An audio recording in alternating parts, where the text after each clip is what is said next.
Capítulo 15. As negras paisagens de Brasília a partir do hip hop. Yuri Luciano Santos. Quase nunca nos damos conta de que o Brasil detém a maior população de origem africana fora da África, resultado, entre outros fatores, de um infindável processo de escravidão. Boa parte do universo do continente africano esteve contido nos diferentes grupos étnicos trazidos forçosamente para formar a nação brasileira no período colonial, cada um com suas diferentes crenças, costumes, culinária, em síntese suas culturas. Subalternizados, a paisagem da presença negra no Brasil colonial, pós-abolição, até os dias atuais, é de marginalização, desrespeito e discriminação. Mesmo assim, resistimos e as nossas culturas imprimiram grafias de resistência expressas em nossas paisagens. Na contemporaneidade, as negras paisagens se fazem presentes com muito vigor. O aumento da presença da cultura hip-hop nas metrópoles brasileiras deixam marcas visíveis no espaço, colocando o debate da questão racial e das desigualdades em protagonismo. Apesar de ser uma manifestação contemporânea,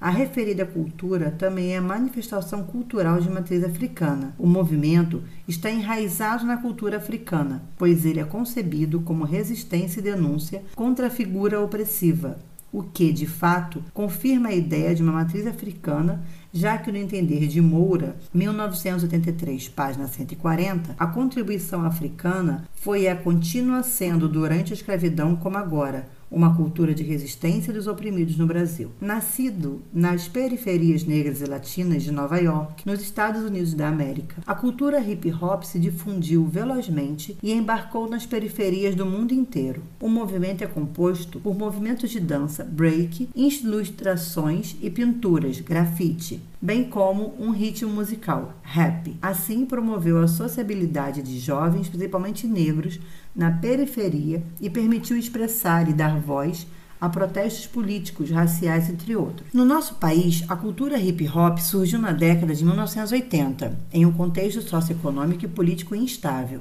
destacando-se nas favelas, em periferias e em grupos habitacionais das grandes cidades brasileiras. O movimento rapidamente ganhou expressividade e passou a ocupar espaços públicos, como estações de metrô, praças públicas, transformando-os em territorialidades onde é possível evidenciar a indissociabilidade entre o caráter artístico e político das manifestações culturais. O rap é um ritmo musical que se originou nas periferias para falar das periferias. O discurso em sua letra está relacionado às questões sociais do cotidiano. Tudo isso relatando, debatendo, criticando sobre temas como exclusão, desigualdade, racismo, dentre outros sensíveis a uma parcela da população menos favorecida. Nesse sentido, o rap funciona como mensageiro da periferia, ou seja, o cantor, MC, busca relatar de forma simples e clara anseios e necessidades de uma realidade social. Kitivana, 2002. Na efervescência de um rock nacional que ganhava cada vez mais visibilidade no Distrito Federal, de forma bastante significativa, as bandas como Legião Urbana e Capital Inicial, o hip-hop chegou a essa cidade muito apreciado pela juventude periférica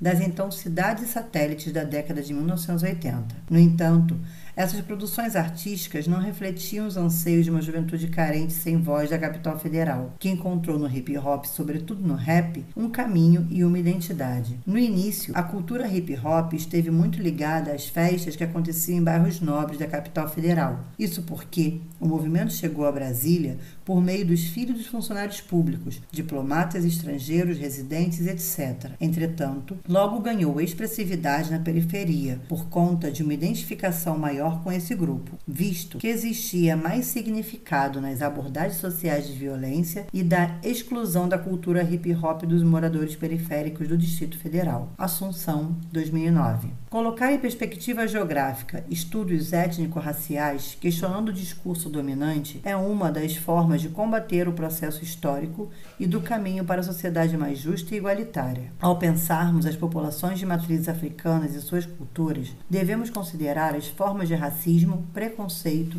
exclusão e as dimensões espaciais desse fenômeno. O grafite, sendo uma manifestação artística negra, além de estabelecer alternativas visuais à cultura dominante, também se vincula à ideia de resistência e como também de identidade de matriz cultural afro-brasileira. Em face disso, exploraremos essas noções de paisagens negras dentro do contexto político-territorial do R.A. Varjão, primeiro entendendo-a como paisagem excluída por sua relação com suas regiões administrativas fronteiriças. E após essa reflexão, elucidaremos as negras paisagens de grafite, que surgem como uma possibilidade de transformação social e resistência e de valorização étnico-racial. R.A. Varjão, Território Branco, Paisagens da Exclusão Negra.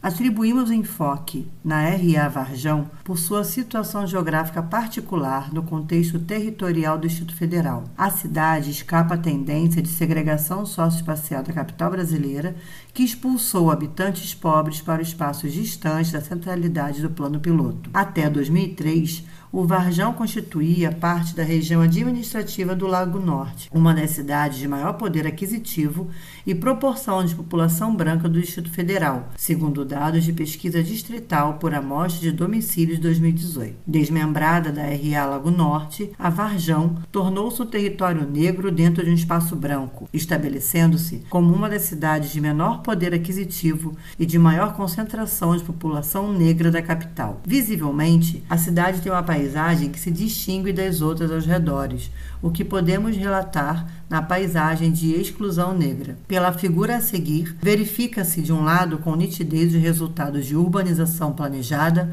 moderna, arquitetada, disciplinada, de um lado, do outro, os resultados de uma urbanização desobediente, de resistência transgressora e resiliente. A figura mostra, a paisagem 1, a R.A. Lago Norte. Banhada por um lago, as casas estão todas organizadas de maneira certa e concisa. A R.A. Varjão é a figura embaixo, é uma cidade onde não tem lago próximo, ela é rodeada por árvores, porém tem uma desestrutura urbana. A fonte é do Anuário de Distrito Federal, Condeplan, disponível em apresentação do PowerPoint e Lago Norte. Por não constar nos planos arquitetônicos de Lúcio Costa, considerando ser uma cidade periférica de maioria negra com infraestrutura precária, a R.A. Varjão, em sua essência, configura-se como uma paisagem excluída. Cabe dizer que isso é ainda mais visível pela distinção dos territórios que o cercam, pela caracterização que os tornam únicos. O Varjão apresenta uma evidente diferenciação dos processos ocupacionais, com sua região administrativa rival R.A. Lago Norte. Desde o modo histórico de ocupação do espaço até os aspectos demográficos, culturais e a hierarquia urbana,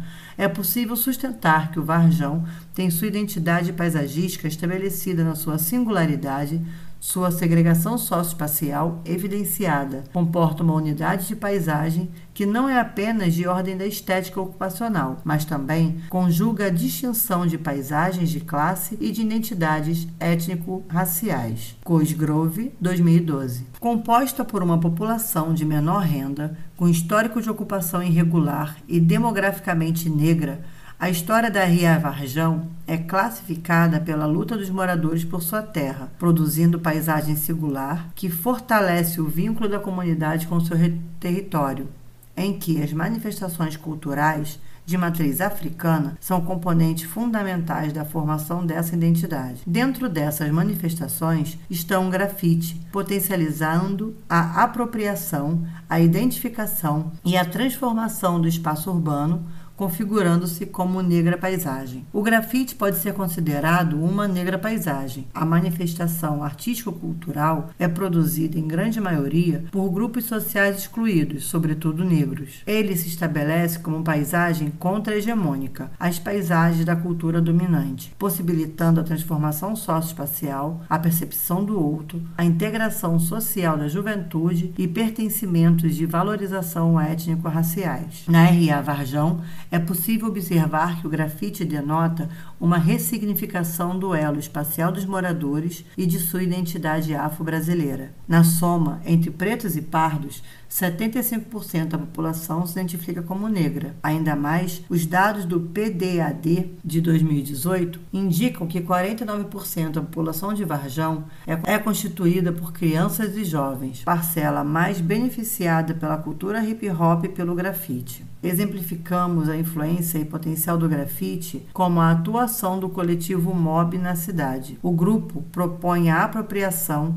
e o uso dos espaços públicos urbanos pela produções locais de regiões administrativas do Distrito Federal, transformando a paisagem e valorizando a construção popular das atividades desenvolvidas no setor de empoderar moradores locais que se tornem protagonistas das cidades que desejam e se identificam. O coletivo MOB realizou intervenções artístico-culturais na RA Varjão, desenvolvendo diversas atividades, entre elas algumas manifestações culturais de matriz africana relacionadas ao grafite, ao rap, a oficinas de capoeira, à percussão e ao maracatu, que deixaram uma paisagem posta na cidade. Cabe mencionar que tanto a apropriação quanto o uso e a intervenção feita pelos próprios habitantes promoveram uma valorização identitária como o seu lugar vinculado a uma estética afrocultural brasileira. A iniciativa contou com o apoio da administração regional do Varjão e com a mobilização da comunidade. Foram realizadas atividades e oficinas voltadas à população jovem. Em uma das atividades foram identificadas e demarcadas as paisagens temáticas da cidade, sendo o Beco do Rap um desses espaços identificados. Desenvolvida por participantes autóctones e grafiteiros locais, a intervenção do grafite é um deles no muro de uma escola que contava a mensagem de combate ao racismo e respeito local. O coletivo MOB destacou o processo de participação de jovens na transformação da paisagem e na produção de territorialidade do espaço público. Dizeres como mais amor pela cor refletem a influência que o grafite pode exercer não somente para as questões raciais, como também para uma luta antirracista. É importante destacar também que esse tipo de ação é legitimada pela Lei 10.639 de 2003, que versa sobre a obrigatoriedade do ensino de história e cultura afro-brasileira, sendo o grafite uma possibilidade de instrumento em prol da construção do reconhecimento da história que não é contada e do fortalecimento da identidade. Para ressaltar que em 2019, durante uma forte discussão sobre ensino cívico-militar nas instituições escolares públicas do Distrito Federal, o grafite pintado com tema racial foi apagado e coberto por tinta branca. Em várias outras escolas, gestões militares também solicitaram apagamento de grafites, o que nos evidencia que as paisagens de cultura dominante tentarão, a todo custo, reestabelecer a normalização e a padronização de sua estética disciplinada e obediente. Cabem, entretanto, às negras paisagens continuarem produzindo incômodos à estrutura hegemônica que fomentam reflexões sobre desigualdades sociais, raciais, de sexo e de gênero. E, nesse sentido, o grafite torna-se instrumento poderoso de ação de resistência, assim como transformação social. A cultura hip-hop e o grafite, somado a eles a paisagem, constituem uma multiplicidade de significados e potenciais e preciso entender, portanto, a manifestação do grafite na paisagem como um instrumento de resistência e indagação, operando para levantar questões políticas e sociais, buscando colocar em protagonismo o periférico, o alternativo, o emergente, em oposição ao central e hegemônico. E, além disso, tal prática potencializa a configuração de territorialidades em que a valorização dos elementos culturais na paisagem remetem à identidade da população afro-brasileira. Referências: Assunção, Gleice e Aparecida, de A Representação Social do Rap Brasiliense na Mídia Regional da Cidade, 2009. Dissertação de mestrado em Comunicação, Universidade de Brasília, Brasília, 2009. Lei 10.369, Brasil, de janeiro de 2003. Altera a Lei 9.394, de 20 de dezembro de 1996, que estabelece as diretrizes e bases da educação nacional para incluir no currículo oficial da rede de ensino a obrigatoriedade da temática História e Cultura Afro-Brasileira e da outras providências. Brasília, Distrito Federal, janeiro de 2003. Condeplan, Companhia de Desenvolvimento do Distrito Federal. Pesquisa Distrital por Amostra de Domicílios, PDAD, Brasília, CEPLAN, Subsecretaria de Estatística e Informação, 2018. Cosgrove, DA, a geografia está em toda parte, cultura e simbolismo nas paisagens urbanas. Em Correia, RL, Geografia Cultural, uma antologia, online, volume 1. Rio de Janeiro, edição UERJ 2012. Kittivana, B. The Hip Hop Generation, Young Black and the Crisis and American African, New York, Perseus Book Group, 2002. Moura, Clóvis D. Brasil, Raiz do Processo Negro, São Paulo Global, 1983.